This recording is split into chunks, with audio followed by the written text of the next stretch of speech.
Alright, welcome to episode 1. Technically not the first episode, but still episode 1 of my series Total Drama Multiverse. This episode is called The Discovery, and you'll see why in a minute.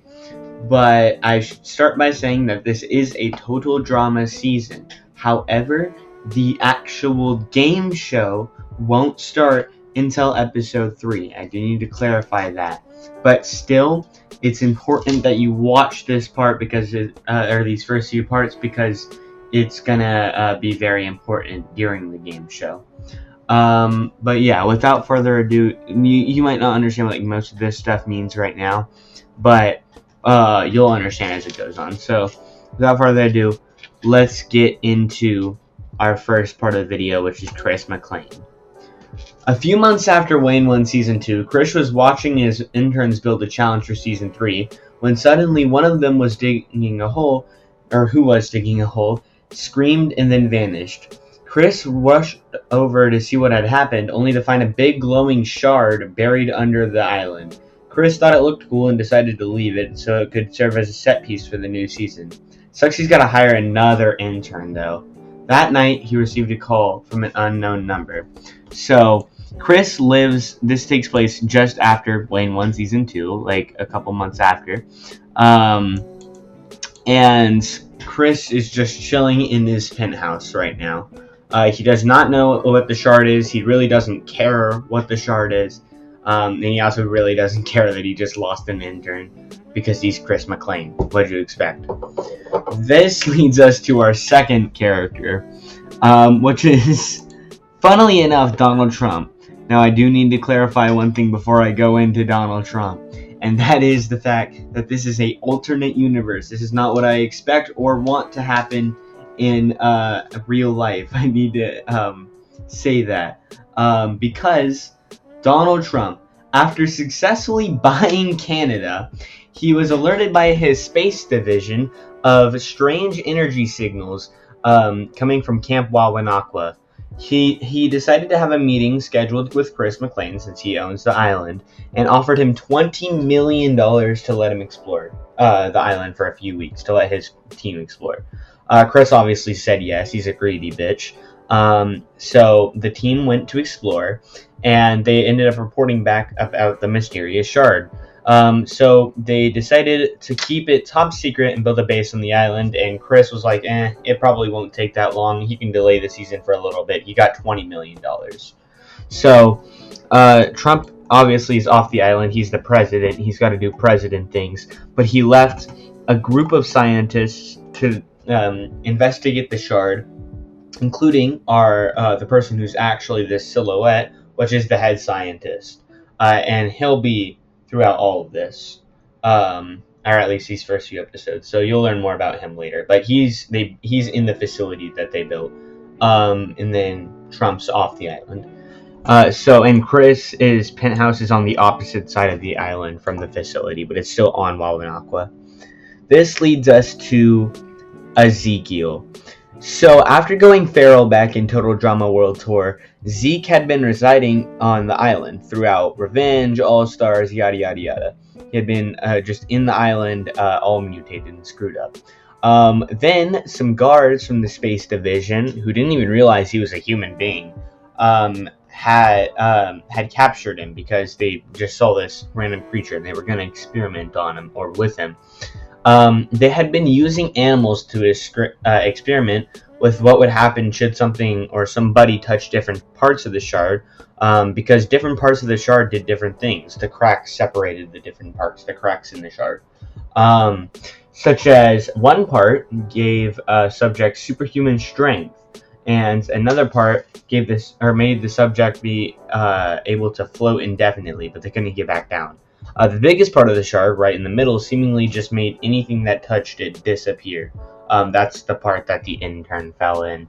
The last crack in the shard was yet to be discovered, so the guards took in Zeke and made him touch it. Upon doing so, he began to regain his human features and go back to his normal human self, completely aware of anything that had happened post Total Drama World Tour whenever he had turned feral. the crack had made his body go back in time. That's what that part of the thing did.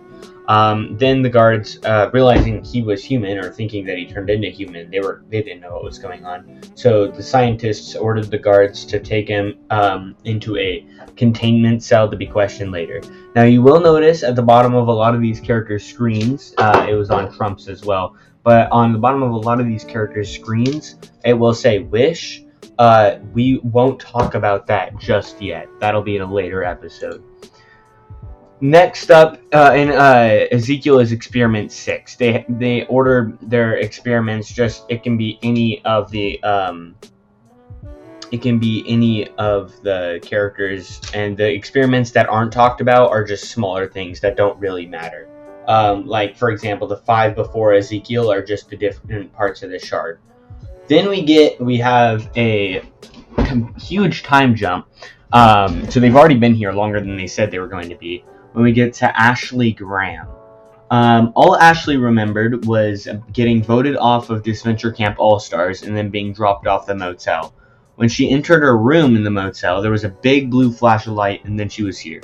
Now, the head scientist, she's in this cell talking to the head scientist, and the head scientist is, like, really, really happy. He leaves the room ecstatic because after months of nothing really significant outside of Ezekiel, or at least outside of what he's calling Experiment 6, they had, with the power of the shard and a newly built stabilizer that they had made contact with another universe. Now, it's the neighboring universe. You can tell because they have similar art styles. They were both on game shows that take place on the same plot of land, just in different universes. So, or in the same area of land. So they were really similar. So he wanted to branch out more and go to more universes. That's about it for Ashley Graham, though. So she's held in cell 2. Then there is Marcy Wu. She is from Amphibia. Well, not really. She's from the show Amphibia, but she's not from Amphibia. Because Marcy sat on the sidewalk sobbing. How could her parents do this to her? They had told her that they needed to move away for her father's work. She couldn't do this. She couldn't leave Anne or Sasha. What would she do without him? After all, this isn't in the script, but I probably should say this.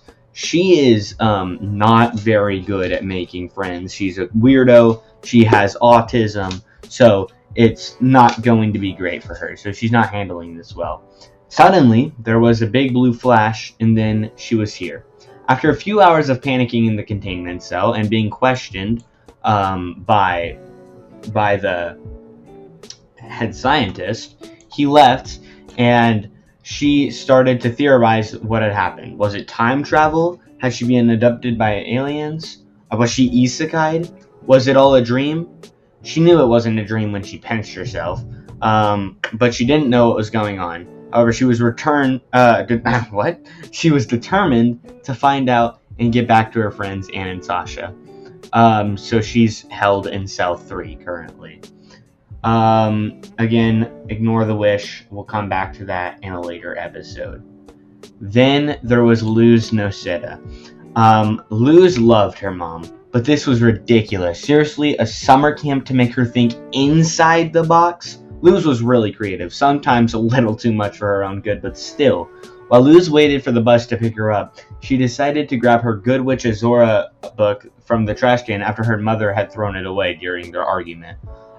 She looked inside, and then flash, she was here. The head scientist jotted something down in his notebook and then just left. Also, I should say that any experiments that are really close together, that means they're like neighboring universes, and that's because these two arguably actually exist in the same universe with the two shows, but I obviously don't need to get into all that, but just like these two are from neighboring universes, these two are from neighboring universes. That's important. So she's held in cell 4, and she's labeled as Experiment 22. Then we have Jinx, or also known as Powder from Arcane. Now, Jinx was raiding a guard, Okay. Then there's Jinx. Now, when Jinx was rifted in, she was actually raiding a Piltover supplyment ship. So you can see, if you're reading it, she does not take really any prisoners. She kills everybody and then just loot. So she set her minigun down after killing everyone in the place, and then started to loot when suddenly a blue light blasted in front of her. She grabbed her minigun and held the trigger, but it was too late. Then she was here. Before the guards could get to her, she killed a couple of the scientists with her minigun and killed a couple of the guards and just started going crazy. But eventually the guards were able to tase her and throw her in her cell. When interrogated, she refused to speak or say anything. Instead, she was already thinking about ways to escape and get her gun back. On the way out, the head scientist ordered an auto taser for their new guests. So now they will be automatically tased and unconscious whenever they're brought here. But yeah. Then there's Applejack. Now, Applejack had entered her room after a long day of farm work and getting ready for the concert with the girls. She really needed to win this because it actually matters a lot for her life. So she was really tired out and then entered her room and found a big blue butterfly looking thing. I reckon Twilight knows a thing or two about this. Let me call her. She begins to dial the number when blue light suddenly covered the whole room. She tried to scream, but it was too late. She blacked out. She woke up in her holding cell, in cell 6, and started to stand up as the head scientist entered the room. Say, you look really orange for a human. You must tan as much as our president, lol. What? Who are you? What's a human? She said. The head scientist gasped. So yeah, she's held in cell 6. And then he ran out of the room. Then we have Dipper Pines. Dipper was definitely no stranger to mysteries ever since his last trip last summer to the old town of Gravity Falls. However, this was definitely gonna be a contender for one of the weirdest things that ever happened to him. He was walking home from school with Mabel when suddenly a blue butterfly-shaped thing appeared in front of him. They looked at it confused for a bit before Dipper realized it was growing. Just before it shot a beam of blue light at the twins, he pushed his sister out of the way and then black.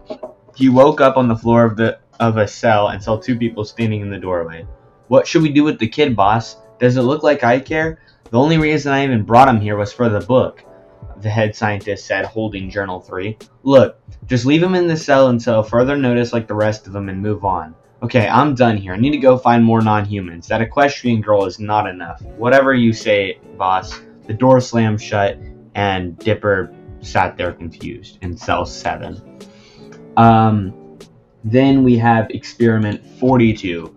Now this is getting months and months away from when this was when they were supposed to already be done. That's important for episode 2. But it's been 4 months since 4 or 5 months since they originally said they were going to leave the island and Chris could do his season 3. Anyways, we have Peter Parker, aka Spider-Man.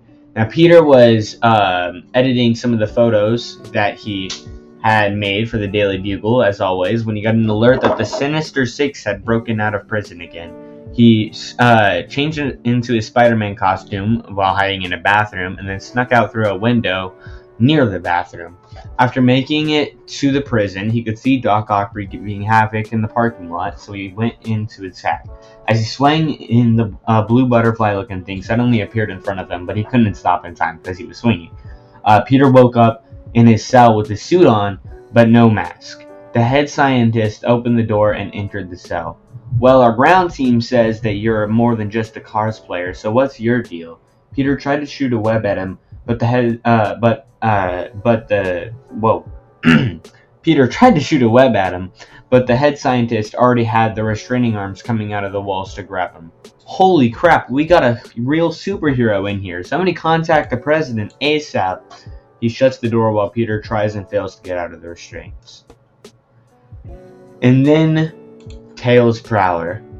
Tails was tinkering away in his workshop when when suddenly blue light began to cover the room. He tried to fly out, but it was too fast. Zap!